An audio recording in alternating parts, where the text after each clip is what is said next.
Dans la question de la semaine, ce soir et jusqu'à 19h, on parle de Japonisme 2018, une opération des gouvernements japonais et français qui a été lancée par François Hollande et Abe Shinzo, même si François Hollande n'est plus là.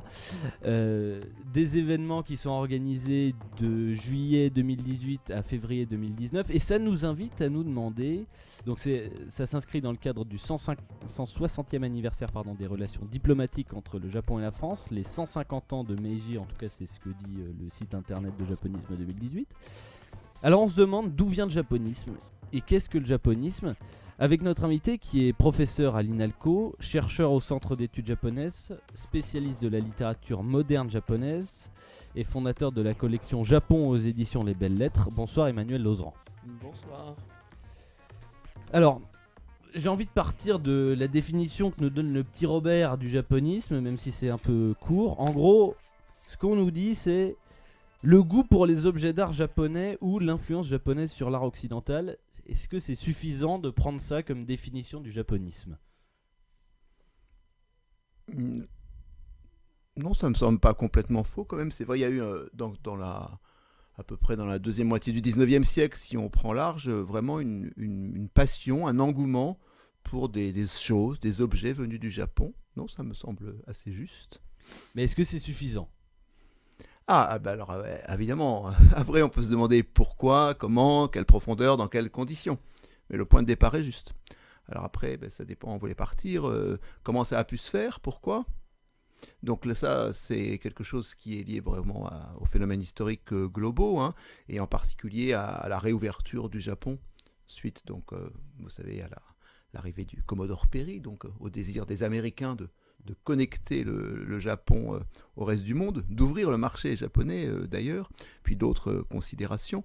Et donc là, à partir de ce moment-là, c'est certain que ça a favorisé un flux d'objets. Mais ça ne suffirait pas à expliquer, parce que des objets puissent circuler, ça c'est une chose, mais après il faut qu'il y ait une attente. Et donc ce qui est certain, c'est que cette arrivée, donc, en particulier au départ d'estampes, parce que il y a plusieurs sortes d'objets, mais l'objet central, c'est les estampes, donc ce qu'on appelle en japonais les ukiyo-e, vous savez, les images du monde flottant. Hokusai, je crois, ou Hiroshige sont les représentants les plus célèbres. Eh bien, ces estampes ont séduit des artistes, des intellectuels. Parmi les plus célèbres, des gens comme Baudelaire ont été dans les tout premiers, à la fin des années 50, à s'intéresser à ces estampes. Et donc là, si vous le souhaitez, je peux expliquer plus pourquoi. Déjà, le japonisme, est-ce que si on retrace le japonisme dans une perspective historique, on remonte à 1853, on remonte à bien avant, ou est-ce qu'il faut se borner à 1853 quand on parle de japonisme ? Alors, donc, 1853, c'est l'arrivée de Perry. Ouais. Donc, alors, il y a des légendes sur la date de départ. Il y a des gens qui veulent dire « je suis le premier ». Et donc en particulier, il y a un peintre qui s'appelle Bracquemond. Donc Félix Bracquemond n'est pas très connu aujourd'hui, mais il est celui qui a vraiment lancé le phénomène japonisme dans le public, parce qu'il y a eu quelque chose de très important à l'époque qui a contribué à la diffusion du japonisme, à la constitution du japonisme, c'est les expositions universelles. Et donc, les expositions universelles qui ont commencé à Londres dans les années 1850, il y en a eu dans plusieurs capitales du monde, mais il y en a eu une série à Paris. Et il y en a eu une importante à Paris en 1867.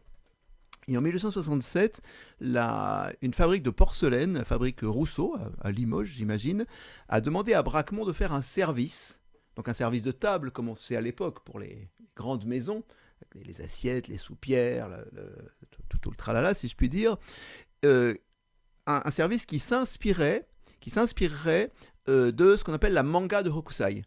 Je ne sais pas, vos auditeurs connaissent peut-être manga au sens de bande dessinée, mais manga est un mot plus ancien en japonais qui a un sens un peu différent avant, ça signifie des images en liberté. Et donc il y a une série de volumes de Hokusai qui ne sont pas un manga au sens actuel, on l'appelle généralement la manga de Hokusai, c'est une grande série de fascicules qui peignent ces fascicules le monde. Les animaux, les vêtements, l'architecture, c'est une espèce de grande encyclopédie illustrée du monde dans lequel vivait Hokusai.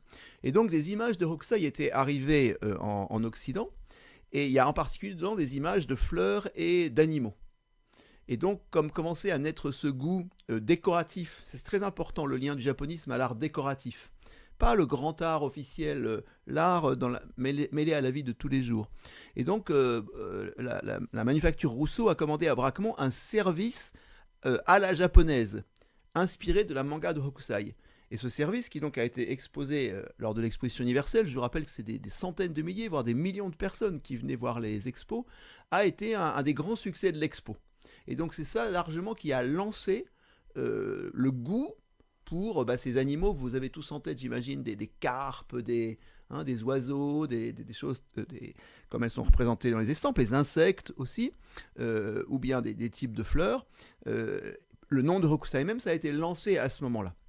Alors, ce Bracquemont, par la suite, il a fait un récit mythique, très sujet à caution, parce que la nature même du récit me semble louche. Il a dit qu'un jour, alors qu'arrivaient des objets venant du Japon, ces objets étaient calés avec des papiers froissés. Donc des papiers brouillons, quoi, comme des journaux qu'on mettrait nous pour caler dans un déménagement. Et il dit qu'il a pris un de ces papiers, qu'il l'a déplié, et que, oh miracle, c'était en fait une estampe de Hokusai. Je vous rappelle que les estampes au Japon n'étaient pas des objets chers, hein. Mais la nature même du récit, d'autant qu'il est rétrospectif, paraît douteuse. Donc en fait, pour l'origine même, il faut savoir que le Japon n'a pas été si fermé qu'on croit. Et donc vous savez peut-être qu'il y avait les Hollandais qui ont toujours eu un comptoir à Nagasaki. Donc en fait, il y a toujours eu des marchandises qui ont circulé entre le Japon et en particulier la Hollande. Et par exemple, quelqu'un comme Van Gogh, on sait que dès le début des années 50, il a ce qu'il appelle lui des crépons. Mais on pense que c'est des estampes japonaises.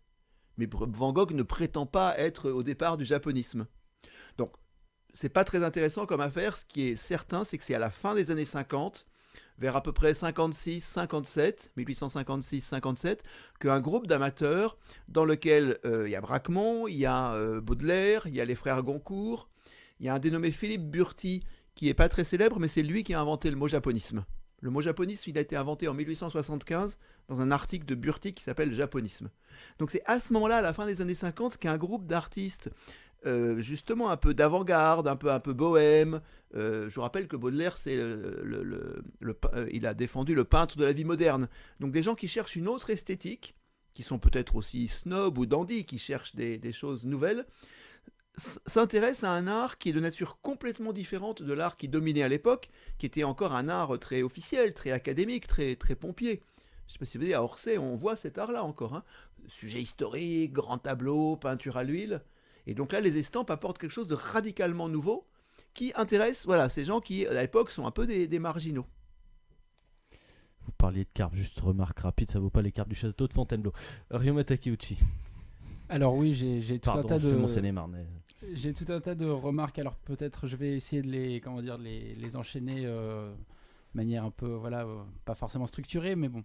En ce moment, comme vous savez, alors le contexte du 19e siècle, c'est aussi le contexte colonial et impérialiste français. Donc on parle aussi souvent d'orientalisme. Et il y a cette expression qu'on retrouve dans la littérature universitaire, c'est le japonisme, un orientalisme heureux, point d'interrogation. Et c'est sans doute un petit peu, l'image qu'on en retient, c'est une forme de... Enfin, on reste sur l'idée d'une forme de fascination esthétique, mais qui, quelque part, brouille un peu les pistes d'une compréhension ou d'un échange, d'un dialogue des cultures qui serait équilibré. Et à ce titre, justement, je me demandais, par exemple, vous parliez donc des canonnières donc du Commodore Perry. Moi, ça me rappelle aussi plutôt la mission de Saint François Xavier, alors qui est un petit peu antérieure, mais on reste sur l'idée que ces grands noms de l'histoire coloniale occidentale sont plutôt intéressés par la Chine et font un détour par le Japon qui est un peu obligé, qui est un peu facultatif, mais qui globalement va avoir une influence déterminante sans vraiment le vouloir. Donc peut-être que le Commodore Perry, lui aussi, pour le coup, est peut-être moins intéressé par le continent asiatique que l'archipel de ce point de vue-là. Alors je vous arrête parce qu'il y a beaucoup de questions déjà dans tout ce que vous soulevez, si vous permettez. Je ne vais pas parler tout de suite de la dernière chose de la Chine, mais de parler de ce que vous avez dit. J'ai bien aimé cette expression que je ne connaissais pas, un orientalisme heureux. Parce que il y a eu au début du 19e siècle, dans la peinture, un courant qu'on appelait le courant orientaliste. Donc des gens qui ont peint, par exemple le plus célèbre c'est peut-être Delacroix, des sujets qui étaient liés à ce qu'était l'Orient avant pour la France, pour l'Europe de l'Ouest, c'est-à-dire l'Orient proche. Donc l'Orient proche, c'est le monde arabe, le Maghreb. Et donc, le plus célèbre, c'est par exemple des peintures de harem. Et alors évidemment, cet orientalisme-là, il est intéressant parce que déjà, c'est quand même un changement de sujet. Il faut se méfier avant de condamner tout de suite en termes de colonialisme. C'est aussi la marque d'un intérêt. On pourrait s'en moquer, ignorer. Et donc, par rapport au sujet classique de la peinture, soit les paysages ou la peinture historique, c'est quand même une observation. Et donc un intérêt et aussi une séduction de ces pays. Mais évidemment, on est dans des relations politico, militaro, économiques, sociales, qui sont directement liées à une emprise coloniale, dans le cas de l'Orient proche. Le cas du Japon, il est un petit peu différent, en particulier pour la France. Parce que la France n'est pas en lien direct avec le Japon. La France d'ailleurs n'a quasiment jamais fait la guerre au Japon dans son histoire. Il y a un tout petit épisode au Vietnam à la fin de la Deuxième Guerre mondiale, où d'ailleurs les Japonais sont parfois perçus comme des libérateurs. Oui. Ouais, donc ça c'est un problème un peu différent. Donc Perry arrive, vous avez raison, au Japon avec des canonnières. C'est une démonstration de force et c'est clairement la volonté impérialiste, si on veut, en tout cas la volonté de pouvoir des Américains d'ouvrir le Japon. Ça, c'est un fait indiscutable. Et les Japonais ne veulent pas, a priori. Ils vont être obligés de le faire. Mais dans ce contexte-là, où je suis d'accord avec vous, il y a cette base de violence et de rapport de force, ça va quand même favoriser des échanges réels, dans les deux sens d'ailleurs aussi. Les Japonais, à la même époque, vont venir aussi en Occident et rapporter eux aussi des objets ou des dessins. Et il y a une vraie démarche de connaissance aussi dedans. Alors, ce qui est certain, c'est que cette démarche, elle s'intéresse d'abord à ce qui est esthétique et beaucoup moins à d'autres choses. Cet esthétisme, d'un côté, ça fait de mal à personne. Ça fait de mal à personne de s'intéresser aux productions esthétiques des autres. Comme ça, superficiellement. Mais en réalité, où je suis d'accord avec vous, c'est que c'est un petit peu plus complexe. D'abord parce que y a une tendance à réduire le Japon à ça. C'est-à-dire à ne pas s'intéresser aux autres aspects. Et y compris en art, par exemple. Je vous donne un exemple intéressant qui est vraiment lié au contexte. Le goût pour les estampes, au départ, c'est sur des estampes qui arrivent de manière isolée. On ne sait même pas de qui c'est, on ne sait pas la date et tout. Puis petit à petit, les connaisseurs, parce qu'il y a aussi un marché de ça, ils cherchent à mieux connaître. Donc on comprend mieux les auteurs, les périodes, les styles, l'évolution. Et que ce soit sous forme de livres, de revues ou d'expositions, on commence à Paris à avoir des présentations de plus en plus complètes et sérieuses, ou même des notices. Il y a une vraie connaissance qui se fait. Mais au Japon, les estampes, c'est très marginal, c'est une toute petite partie, y compris de l'art pictural. Et donc parmi les gens qui sont à la base de ce marché, puisqu'il y a un marché, il y a un Japonais en particulier qui s'appelle Hayashi Tadamasa. Ce Hayashi Tadamasa, il joue un rôle très important parce qu'il connaît le Japon, puisqu'il est japonais. Et il est quelqu'un... Au Japon, on ne s'intéressait pas à l'histoire de l'estampe. Puisque les estampes, on les vendait, on les jetait. Ce n'était pas un objet de conservation. Donc lui, il est un de ceux qui va faire des recherches au Japon pour essayer de développer l'histoire de l'estampe. Mais il va avoir le désir de montrer aux Français... Le japonisme est d'abord un phénomène français. Il n'est pas que français, mais il se développe d'abord en France. Donc de montrer aux Français une vue plus complète de l'art japonais. Et il va travailler, y compris avec le gouvernement japonais, pour qu'en 1900, à l'Exposition universelle de Paris en 1900, il y ait une présentation complète de l'art japonais. Et il va y avoir en 1900 à Paris une remarquable exposition d'art japonais, mais alors avec les statues, avec les autres formes de peinture. Et cette exposition n'aura pas grand succès. Parce qu'on voit qu'elle montre des choses qui sont moins séduisantes, qui correspondent moins au goût. Et donc on tombe tout de suite sur ce dilemme, si on veut montrer une image plus complète du Japon, plus réelle, plus diversifiée, eh bien on déçoit ou on tombe à côté. Donc ce qui est intéressant, c'est qu'il faut à la fois garder la dimension de connaissance réelle, et donc il y a vraiment échange, intérêt, mais en même temps en comprendre les limites. C'est-à-dire que ce qui a plu dans les estampes, pour l'instant on se limite aux estampes, c'est vraiment certains aspects. Et ces certains aspects, ils sont à la fois révolutionnaires d'un côté, parce qu'ils vont vraiment changer la sensibilité occidentale. Les frères Goncourt parlent d'une révolution dans l'optique occidentale. Et donc là, il y a des choses très profondes dont on ne se rend pas bien compte, par exemple sur les cadrages, sur les perspectives, sur le jeu des couleurs, enfin, il y a vraiment une mutation esthétique. Et aussi sur des sujets. Parce que dans les estampes, par exemple, que les enfants, que les gestes de la vie quotidienne, des choses comme les femmes au bain, ou soit des choses très importantes dans les estampes qui n'étaient pas du tout peintes avant en Occident, c'est des choses qui vont conforter tous les peintres d'avant-garde à l'époque, les impressionnistes en particulier, Cézanne, Degas, Van Gogh, enfin on se décrit de manière un peu large, ça va les encourager et les aider dans leur révolution esthétique. Donc, il faut se garder, comme me semble-t-il, vous aviez un peu tendance à faire, à dire que d'emblée, il y a quelque chose qui est très, vous voyez, prédateur ou dominant. Mais alors après...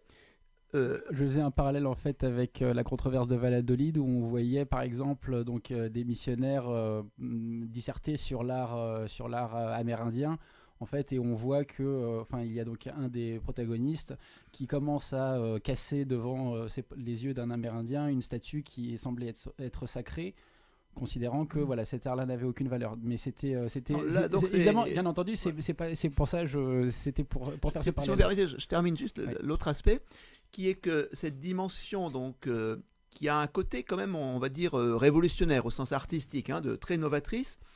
En même temps, il va y avoir une diffusion de ce goût japonais dans la population. Donc, on est sous le Second Empire, puis après sous la Troisième République. C'est le grand moment de l'embourgeoisement de la France, au sens d'une classe bourgeoise qui se développe, et qui va se mettre là ça va devenir très vite kitsch, pour le dire simplement. C'est-à-dire que ces images japonaises, ça va devenir sur les papiers peints. C'est l'époque aussi de l'industrie, des objets qui se reproduisent. Et donc, ça va tomber dans le mauvais goût. Ce qui fait que les avant-gardes vont se détourner du japonisme en peinture. Et que par exemple, la génération de Picasso, on est vers les années 1905, 1910, eux, ils vont aller vers l'art africain. Parce que le japonisme leur semblait quelque chose d'un peu ringard. Alors ça transparaît aussi dans l'œuvre de Radiguet, oui. Ce sont des mots qui sont utilisés dans l'œuvre de Radiguet aussi. C'est-à-dire pour l'art japonais. Enfin, il y avait une forme de mauvais goût japonais. Tout à fait. Donc les avant-gardes, dès les années 1890 à peu près, donc à ce moment-là, on forge le mot japoniaiserie. Oui. Et donc les nouvelles générations. Et si je vous me permets, je rajoute encore autre chose. C'est que dans ce goût pour les choses japonaises jolies, il y a des dimensions artistiques. Les estampes, on pourrait parler d'autres choses, par exemple les netsuke, vous savez, les petits objets en ivoire. Mais il y a aussi les femmes. C'est aussi, donc, faut savoir que 1887, c'est l'année de Madame Chrysanthème, de Pierre Loti, et c'est l'année où Van Gogh peint le Père Tanguy. Je ne sais pas si vous avez ce tableau en tête, mais pour moi, il est symbolique du japonisme, parce que le Père Tanguy, c'est un marchand de couleurs, et il est peint devant un mur couvert d'estampes japonaises. Donc il y a une forme d'apogée du japonisme en peinture, c'est 1887. Et la même année, Madame Chrysanthème, qui est aussi un autre aspect de la séduction japonaise, c'est la petite musume. Vous savez, ça vient du japonais musume, donc la petite femme japonaise, qui est une femme facile.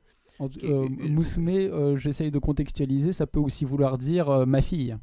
Alors, en japonais, ça se ça, mais en français, c'est un mot, maintenant il a disparu, les jeunes ne semblent pas le connaître, mais qui a été très présent dans l'argot français, au moins me semble-t-il, jusqu'à je sais pas quand, les années 1960, et donc on disait assez facilement en argot une musume, comme on dirait une meuf, quoi, une cagueule. Comment vous dites? Je sais pas comment vous dites aujourd'hui. Bref. Faut pas me poser la question. Mais je vais poursuivre sur ça, parce que le Japon, après Péri, donc il s'est ouvert aux Occidentaux, il n'est pas en guerre avec eux. Les Japonais cherchent à renégocier les traités, mais il n'y a pas d'affrontement. Et le Japon devient devient un pays guerrier sur la scène internationale avec la guerre contre la Chine en 1894-95. Et là, il y a des Occidentaux qui commencent à être choqués. Ce pays qui paraissait séduisant, pittoresque, petit Japon qui envoie des estampes et des femmes, pour caricaturer, devient un pays dangereux militairement. Et encore plus dangereux militairement avec la guerre contre la Russie. Parce que là, le Japon ne vainc pas la Chine, il vainc une des plus grandes puissances occidentales, blanche, l'Empire russe, l'Empire des Tsars. Et donc là, commence à avoir l'idée que le Japon peut être un pays dangereux. Et il y a un livre dont j'aime bien le titre qui paraît, je crois, en 1905, d'un dénommé Charles Petit, Japon, pays de moussemets, pays de guerre, dont la thématique est, vous croyez que c'est un pays de moussemets, mais sous la jolie surface, c'est des gens dangereux, c'est des samouraïs. Et donc là, du coup, on voit un des fonctionnements de ce que certains appellent l'esthéticentrisme, c'est que quand on valorise la beauté chez quelqu'un d'autre, ça va quand tout va bien. Mais sinon, il y a très vite la thématique, ce n'est qu'un masque, et si on enlève le masque, derrière, c'est de la violence. Et ça, c'est un vieux thème du rapport à l'Orient de l'Occident, qui s'est déjà développé avec l'Empire ottoman. L'Empire ottoman, c'est une civilisation remarquable, qui produit des choses tout à fait extraordinaires, qu'il faut admirer, mais qui, fondamentalement, est dangereuse. Parce que leur beauté, leur raison, tout ce qu'ils offrent de bien est superficiel et hypocrite. C'est toute la thématique très importante du masque. Juste, pardon, une petite question de simple curiosité. Quand vous parlez des netsuke, ça servait à quoi au départ ces netsuke avant d'être des petits objets qu'on peut vendre Ça ressemble pas mal à ce que les gens fixent sur leur téléphone, là, vous savez. Les straps. Il y a la petite lanière téléphone, puis on met un petit... Comment vous dites Un strap. Oui, puis au bout du fil, il y a une petite clochette, une petite poupée. Donc, sauf que là, c'est de l'ivoire, donc c'est pas une bonne idée. Mais... Donc, a priori, ça servait par exemple... vous savez que dans le vêtement japonais, il n'y a pas de poche, poche de jean. Ouais. Donc les gens en kimono, enfin en vêtements courants, mettaient les objets, les hommes en particulier, dans leurs manches. Ou alors il y avait une sorte de poche à l'intérieur du kimono quelquefois. Mais donc ils portaient par exemple dans leurs manches tout un tas de choses. Ils n'avaient pas de clés, mais des nécessaires, quoi. Donc par exemple le tabac, un nécessaire à fumer. Et donc ce nécessaire à fumer avec une pipe, qui c'est d'où en japonais, du tabac, on le mettait dans un petit sac qui était fermé par une ficelle, un cordon. Et donc c'était pour décorer ce cordon que donc on sculptait ces petits objets en ivoire, ces netsuke. Donc voilà, les netsuke sont des objets décoratifs pour les Japonais eux-mêmes. Et alors après, évidemment, c'est très facile de les démonter, de les sortir du fil. Et comme ils sont petits, très pittoresques, il y a des netsuke de toutes sortes. C'est un objet de collection. Je conseille à vos auditeurs le musée d'Ennery. Je ne sais pas si vous connaissez. Le musée d'Ennery est un très beau musée. C'est une partie du musée Guimet. C'est un hôtel particulier qui est avenue Foch et qui est lié donc à une famille qui s'appelle la famille d'Ennery. C'était à l'origine Madame d'Ennery, ce qu'on appelle une cocotte, c'est-à-dire une actrice, une femme de vie douteuse qui avait épousé un homme très riche. Mais c'est intéressant par rapport à ce qu'on dit tout à l'heure. On est sous le Second Empire. Ces gens-là qui sont donc pas du tout la noblesse classique ou pas du tout les gens de bon goût, c'est des grands amateurs d'art japonais. C'est typique de ces nouveaux riches avec un goût nouveau. Et donc, elle avait avec son mari une grande collection d'art japonais. Son mari est mort, donc après elle a légué à l'État français, si j'ose dire, à la France, son musée, à condition qu'il soit exposé au public exactement sous la forme qui était la sienne de son vivant. Et donc ce musée a été fermé, mais a été restauré. Et donc, si vous visitez le musée d'Ennery, il faut passer via le musée Guimet, vous pouvez voir un intérieur japoniste de la fin du 19e siècle dans son jus, et une formidable collection de netsuke. Et vous parliez justement de ce qui s'est passé autour des estampes, entre autres. Est-ce que ça veut dire qu'au fond, le japonisme, c'est un mouvement à double sens ? À la fois, d'un côté, il y a un intérêt européen, français, entre autres, pour des éléments d'art japonais, mais en même temps, côté japonais, ça crée... un mouvement typiquement de on ressort les estampes, etc. Oui, mais avec un décalage. Parce que au moment où les Français ou les Européens s'intéressent aux estampes, les Japonais, l'estampe est en train de mourir au Japon. Et donc il y a quelques peintres d'estampes encore à l'époque Meiji. Le plus célèbre c'est Kiyochika, Kobayashi Kiyochika, mais l'estampe est en train de mourir à ce moment-là.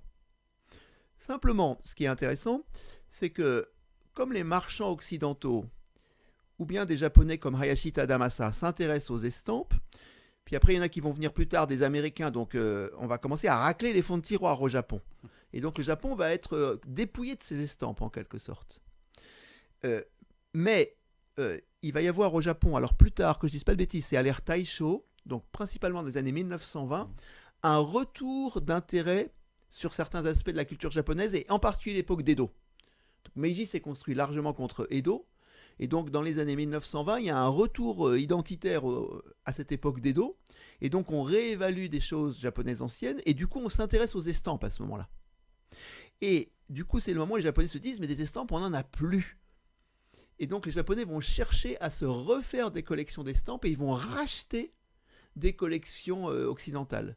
Et, une sorte d'ironie tragique de l'histoire, parmi les grands collectionneurs d'estampes, il y a des gens qui étaient juifs et qui ont, au moment de la Deuxième Guerre mondiale, risquaient d'être dépouillés, enfin ont été dépouillés de leur collection, mais certains prévoyaient qu'ils risquaient d'être dépouillés, ou bien ont eu besoin de vendre. Et donc, certaines collections japonaises actuelles sont le rachat de collections de collectionneurs juifs qui ont dû ou ont été amenés à vendre leur collection. Mais les Japonais ont eu du mal. Mais alors évidemment maintenant, l'estampe a été réappropriée par les Japonais comme un art de toute première importance, et je ne l'ai pas vu, mais vient d'ouvrir au Japon un grand musée Hokusai. Alors, c'est toujours très paradoxal, parce que c'est lié au tourisme aussi. Donc c'est parce que les touristes occidentaux viennent chercher au Japon Hokusai que les Japonais doivent leur offrir Hokusai. Mais en même temps, les Japonais, eux aussi, sont fiers de Hokusai. Donc c'est très important de comprendre qu'il y a ces jeux d'aller et retour. Mais d'ailleurs, ça m'avait plutôt marqué. J'avais consulté les documents du gouvernement, ou en tout cas du groupe de travail gouvernemental sur le japonisme, sur cette opération japonisme. Et en fait, bon, je coupe le cheveu en quatre, mais l'expression, enfin le texte, c'était bunka wa mokaru. Voilà, il y avait tout simplement une... En français. En français, ça donne tout simplement la culture, ça rapporte des gros sous, surtout des gros sous. Et bon, je pense qu'il y a quand même un rapport très commercial à l'art qui s'est développé. Après, pourtant, il y a... moi qui, pour le coup, m'intéresse au milieu de la cérémonie du thé, c'est aussi quelque chose qui pourrait être... qui a une grande importance dans ce qu'on appelle l'art décoratif au Japon, mais qui reste quand même un cercle très fermé, très restreint, où le système féodal est quand même maintenu, j'ai l'impression, dans la société japonaise. Pour le thé, vous parlez ? Voilà, pour le thé, il y a des lignées héréditaires, transmission patrilinéaire, des initiations religieuses. Il faut avoir l'ascendant d'un dignitaire religieux pour représenter l'autorité esthétique. Et il y a, j'ai l'impression... C'est pas du tout le cas de l'estampe, hein. Oui, parce que l'estampe, c'était un art populaire. C'est un art populaire, mais pour ce qui concerne l'estampe, j'ai été marqué. Alors peut-être Kazuo Ishiguro, je ne sais pas si il est considéré comme un artiste, comme un littéraire de premier plan au Japon. Il a eu le prix Nobel. Voilà, mais il a écrit en anglais, il me semble. Oui, bien sûr. Il avait consacré donc un roman au monde flottant, au ukiyo-e. C'est vrai que, pour le coup, l'expression du monde flottant tout seul. Au Japon est pas si positif que ça. C'est aussi très lié, on va dire, au quartier des plaisirs, à la prostitution traditionnelle, entre guillemets. Comme Ukicho. Voilà. Je sais pas si pas seulement. Ça c'est très moderne comme Ukicho. Le mot ukiyo, voilà. C'est un mot d'origine bouddhique. Oui, voilà. Donc ukiyo, ça veut dire littéralement le monde flottant. Et donc ce monde flottant, c'est d'abord notre monde, à nous, humains sur la Terre. Et puis après, par extension, ça a pris le sens de quartier de plaisir, parce que dans les quartiers de plaisir, c'est là où, les choses sont le plus fugaces, encore plus que dans la vie des gens ordinaires. Mais après, quand on dit ukiyo-e, on oublie un peu cette dimension-là.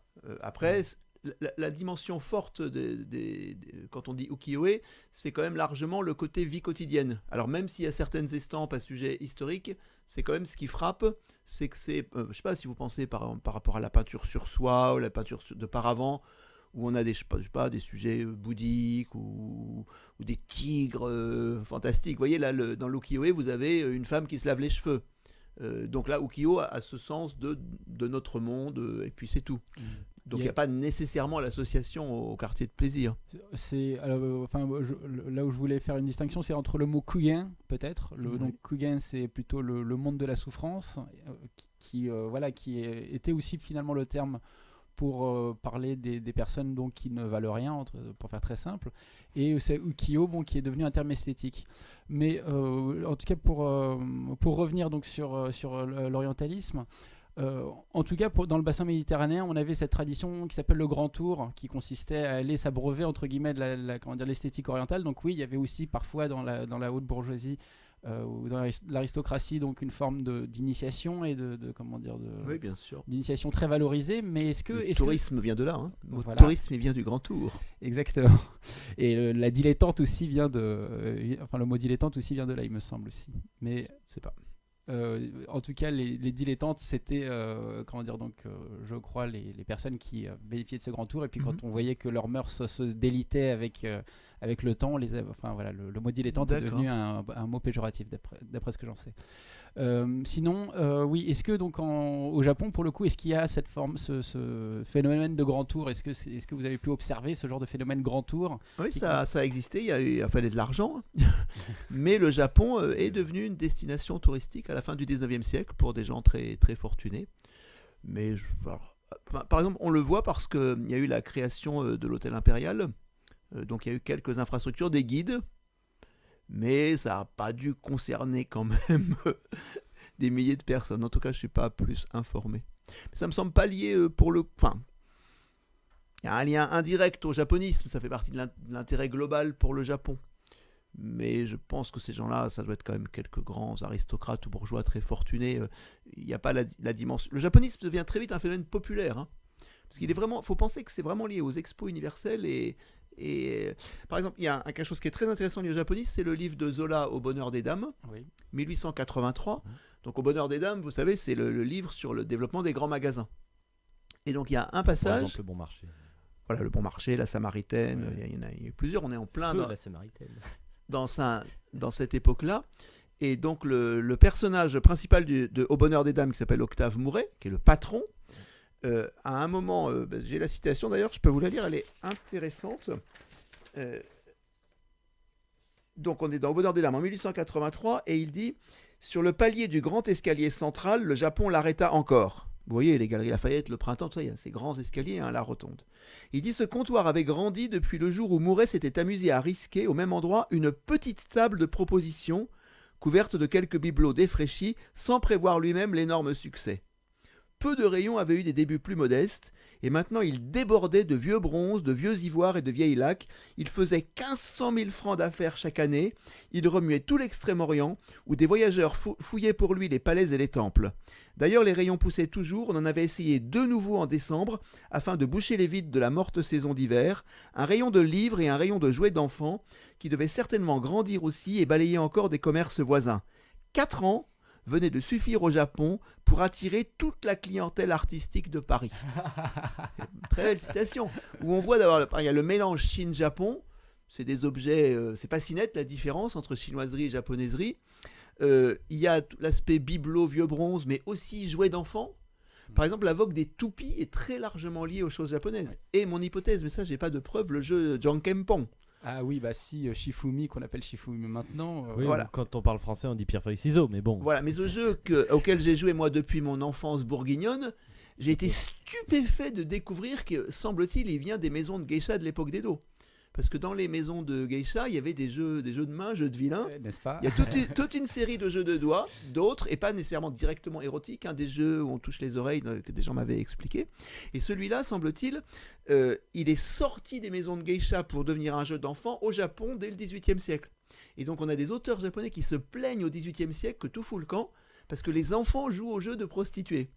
Mais ce jeu...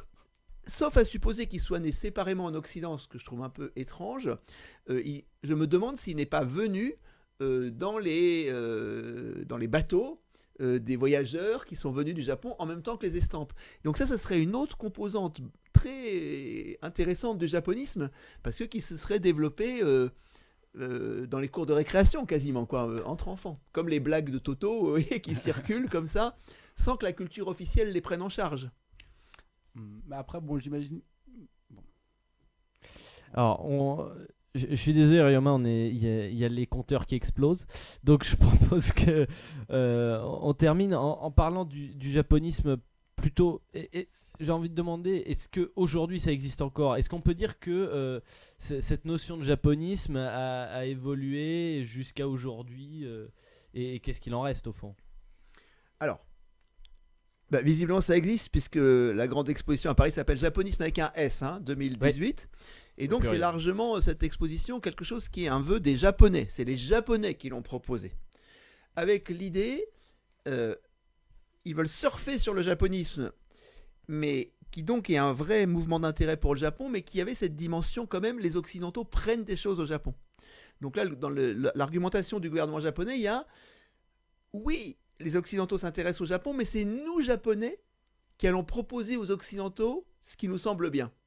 Donc un côté, essayer de garder la séduction, mais perdre la dimension soumise. Moi, pour ma part, ça me met très en colère quand même, parce que on est 150 ans plus tard. Donc 150 ans plus tard, et ces expositions, par exemple, moi j'ai vu l'exposition Ito Jakuchu, il y a eu des choses formidables montrées à Paris. Mais ça me semble quand même dommage qu'on ait que comme seule ambition toujours de garder ce côté beau Japon. Et avec le même problème, dès qu'il y a des soucis au Japon, soit on les cache, soit on les explique en disant que le Japon est monstrueux, en fait dangereux. C'est-à-dire, pour simplifier, Sujakuchu, Fukushima. Ou les horreurs de la société japonaise. Donc il y a ce côté où on ne cherche pas à comprendre. Mais après, pour répondre à votre question, Raphaël, le japonisme, on peut le faire s'arrêter vers 1890. Mais il a continué au-delà de la peinture, en musique, en danse, dans d'autres domaines. Moi, je dirais en fait jusqu'à Tintin, le Lotus Bleu. C'est-à-dire jusqu'aux années 30. Parce que c'est quand le Japon devient vraiment l'agresseur de la Chine, et puis après l'ennemi direct des Occidentaux, que là, on se détourne du Japon. Et donc, il y a au milieu du XXe siècle, entre à peu près 1930, 35, 37, en Mandchourie, et puis le début des années 50, il y a quasiment une vingtaine d'années où on ne s'intéresse pas au Japon, où le Japon est un pays inaccessible, méchant, c'est les kamikazes, c'est les bombes. Et puis, il y a un regain d'intérêt pour l'art japonais, de nouveau l'art, dans les années 50. Le cinéma, par exemple. Kurosawa, Mizoguchi, Ozu, c'est les grandes découvertes des années 50. Et puis, au-delà, pour beaucoup de choses, le théâtre, le kabuki, toute la littérature, après la mode, jusqu'y compris les mangas, les sushis, ou les choses plus récentes. Donc, il y a quand même toujours cette espèce de chose étonnante du Japon, c'est que le Japon, à cause de la richesse de sa culture, de la civilisation, offre des choses qui plaisent. Et qui donc crée que le Japon, c'est un pays séduisant, amusant, excitant, pour beaucoup de gens, les architectes, les gens qui font des jardins, tout un tas de choses. Et donc ça, c'est très bien, ça existe. Mais ce qui est frappant, c'est le décalage entre ça et la compréhension de la société, de la politique, où alors là, on reste très ignorant. Et donc du coup, je dirais, pour répondre à votre question, oui, le japonisme, il dure toujours, parce que le Japon reste un pays beaucoup plus fascinant que d'autres. Je ne veux pas faire insulte à l'Indonésie, mais il ne me semble pas y avoir une passion pour l'art indonésien en France. Ou même pour le Vietnam, par exemple, un pays, ça reste très mal connu. Le Japon, il y a cette grande passion pour la culture, mais, il me semble-t-il, toujours quelque chose de vraiment très faible et rudimentaire pour les mécanismes de la société, de l'économie, de la politique, où soit on n'en parle pas, soit on en parle de manière caricaturale et souvent en fait négative. Donc on garde ce côté, pays de moussemé, pays de guerre. Sous les jolies choses, il y a des choses dangereuses qui dorment. Merci beaucoup Emmanuel Lauserand d'être venu ce soir sur LVE pour parler donc japonisme et un petit rappel rapidement. Merci à vous. Mais voilà, bonne soirée, bon dimanche et un petit rappel quand même, l'époque Edo parce qu'on ne l'a pas dit, c'est 17e siècle jusqu'en 1868. Voilà, bon, rapidement. Bonne soirée, l'actualité à suivre.